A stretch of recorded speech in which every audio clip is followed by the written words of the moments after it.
Welcome to back চুমকি চুমকি ব্লগে সকলকে স্বাগতম। তো আমি আজকে ব্লগটা শুরু করছি আমার বাবার বাড়ি থেকে। তো আজকে হচ্ছে আমার দ্বিতীয় দিন।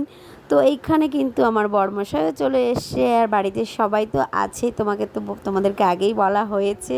আর এইখানে দেখো আমার তাহরি মশাই বানাচ্ছে কি জানো, আজকে পিঠে, যেটা হচ্ছে আজকে পিঠে যেটা বলে, সেটা মার হচ্ছিল ভীষণ খাওয়ার ইচ্ছে, তার জন্য নিজের বিহানকে আবদার করেছিল, তাই বলে মা হয়ে আজকে পিঠেটা বানাচ্ছে। আর পিঠেটা বানিয়ে দুধে ডুবানো হবে।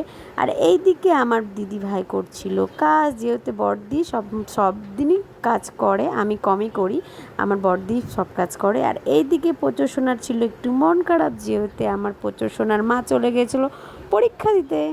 তারপরে কি, আজকে তো জানোই এতগুলো জামাই এসেছে, লোকজন কুটুম তো আছেই। তো আজকে ছিল আমাদের ওখানে ধুলুট, তার উপলক্ষে সবার বাড়ি বাড়ি হচ্ছিল মাংস রান্না। তো মাদের বাড়িতেও হচ্ছিল মাংস রান্না হবে।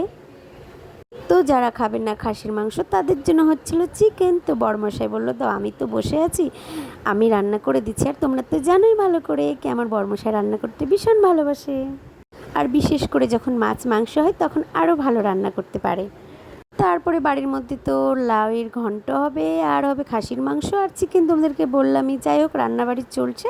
এইদিকে চলে আসলাম আমি একটু রেস্ট করতে, যেহেতু আজকে রৌদ্রের তাপটা প্রচুর। আর বলো না, কি গরম, বাইরে গেলেই মনে হচ্ছে গলে পুড়ে যাব। তো যাই হোক, এইদিকে আমার বৌদি আর মা হয়ে করছিল খাসির মাংসটা রান্না, যেহেতু আমার বৌদি খুব সুন্দর একটা মাংস রান্না করতে পারে।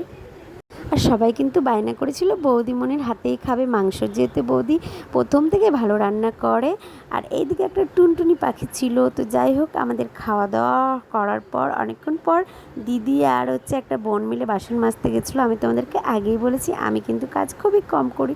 তো এইদিকে দেখো মেলা ভেঙে গেছে, মেলা শেষ। আর সত্যি মেলা শেষ হওয়ার পর কী যে মন খারাপ করে, বলার কথা না, সবার মন খারাপ ছিল। এদিকে মামামেরও মন খারাপ ছিল।